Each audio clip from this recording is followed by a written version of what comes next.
নমস্কার, নিউজ নাওয়ের পর্দায় আপনাদের সকলকে স্বাগত। আমি সুমি রয়েছে আপনাদের সাথে। চলে যাব বিস্তারিত খবরে। সীমান্তে নিরাপত্তা বৃদ্ধির নির্দেশ দেওয়া হয়েছে নিরাপত্তায় নিযুক্ত এজেন্সিগুলিকে।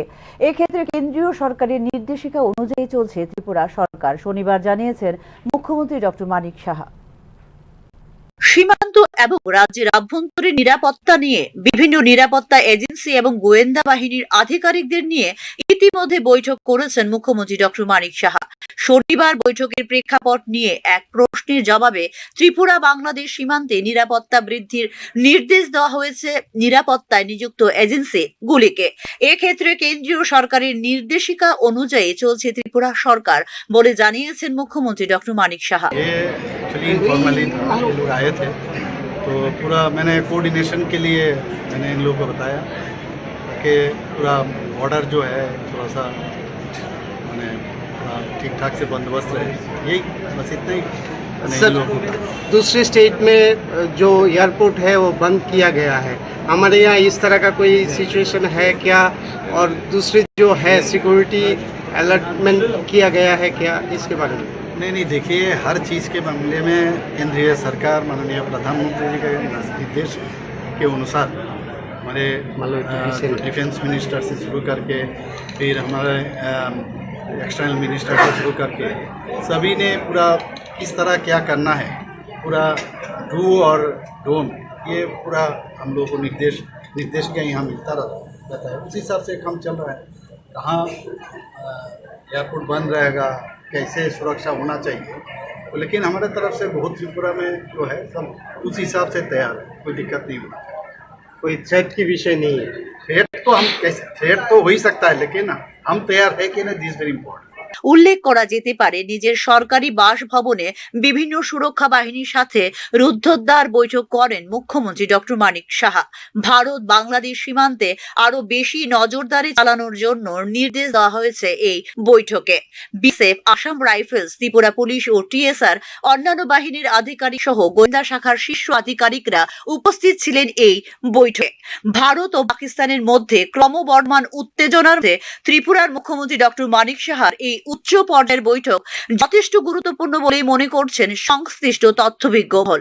ত্রিপুরা বাংলাদেশ সীমান্তে বহুস্তরীয় নিরাপত্তা সত্ত্বেও ত্রিপুরার মধ্য দিয়ে বাংলাদেশি নাগরিকদের আন্তঃসীমান্ত চলাচলের বিষয়ে উদ্বেগ প্রকাশ করেছেন মুখ্যমন্ত্রী ডক্টর মানিক সাহা।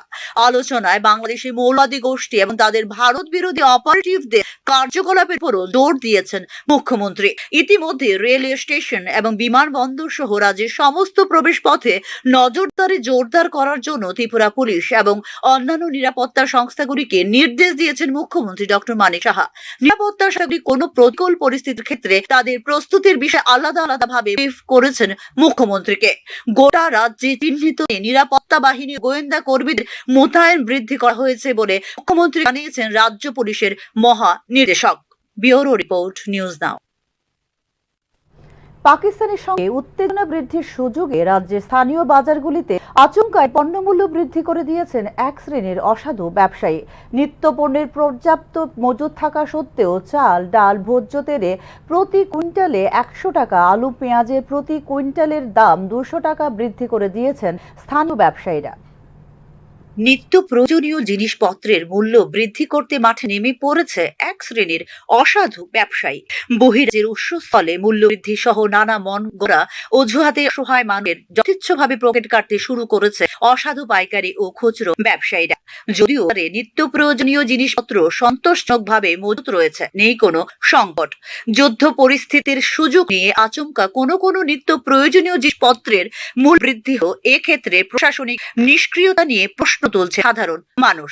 ক্রেতা সাধারণের পকেট কাটা শুরু করলেও প্রশাসন ও খাদ্য দপ্তরকে কার্যকরী পদক্ষেপ নিতে দেখা যায়নি বলে অভিযোগ ক্রেতা সাধারণের। আর সে সুযোগ কাজে লাগিয়ে অপারেশন সিন্ধু শুরু হতেই অসাধু ব্যবসায়ীরা প্রয়োজনীয় জিনিসের মূল্য বৃদ্ধি নিয়ে নেমে পড়েছে বাজারে। শুধু আগরতলা নয়, গোটা রাজ্যে কোনো বাজারে যাতে যুদ্ধ পরিস্থিতিতে মূল্য বৃদ্ধি না ঘটে সেই ব্যবস্থা অবিলম্বে খাদ্য দপ্তরকে নিতে হবে বলে মনে করছেন রাজ্য সাধারণ মানুষ। আগরতলার মহারাজগঞ্জ বাজারে পাইকারিতে মসুরি ডাল প্রতি কিলোতে 1.5 টাকা থেকে 2 টাকা বৃদ্ধি করা হয়েছে। বহিরাজ্য থেকে আমদানিকৃত চালের মূল্য পাইতে বৃদ্ধি পেয়েছে প্রতি কিলো 50 পয়সা থেকে 1 টাকা। টাকা। পাইকারিতে মূল্য বৃদ্ধি পাওয়ায় খুচরো বাজার পেয়েছে মূল্য বৃদ্ধি।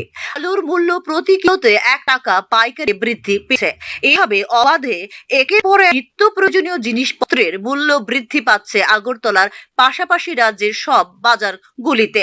আচমকা যুদ্ধ পরিস্থিতিতে মূল্য বৃদ্ধির পেছনে বহির্রাজ্যের উৎসস্থলে মূল্য বৃদ্ধি পেয়েছে বলে দাবি মহারাজগঞ্জ বাজার পাইকারি ব্যবসায়ীদের। তবে আগের কেনা মজুদ মালামালের কিভাবে এখন মূল্য বৃদ্ধি পেল পাচ্ছে সে বিষয়ে সঠিক কোনো সদুত্তর নেই তাদের কাছে।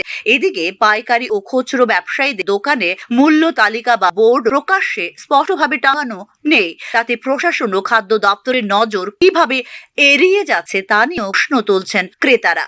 এমনিতেই বাজারে নিত্য প্রয়োজনীয় জিনিসপত্রের মূল্য সারা বছরে খুব চড়া থাকে, সেখানে এখন যুদ্ধ পরিস্থিতির সুযোগ নিয়ে বাজারে আর যথেচ্ছ মূল্য বৃদ্ধি পেতে থাকায় ভীষণ বিপাকে পড়েছেন ক্রেতা সাধারণ। মূল্য বৃদ্ধির জানাকলে পরে গরিব, দুস্থ ও সাধারণ রোজগারের মানুষ আরো হারাচ্ছেন ক্রয় ক্ষমতা।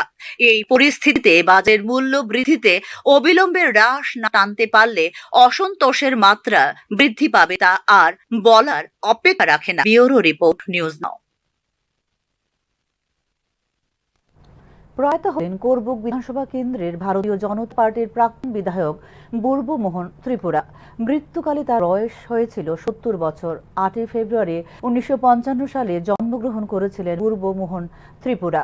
ভারতীয় জনতা পার্টির সদস্য হিসেবে 2018 সালে করবুকের প্রতিনিধিত্ব করে বিধানসভার সদস্য হিসেবে নির্বাচনে জয়লাভ করেন বুর্বমোহন ত্রিপুরা। তবে 2022 সালে বিজেপি ত্যাগ করে তিপ্রা মথা পার্টিতে যোগ দেন বুর্বমোহন ত্রিপুরা।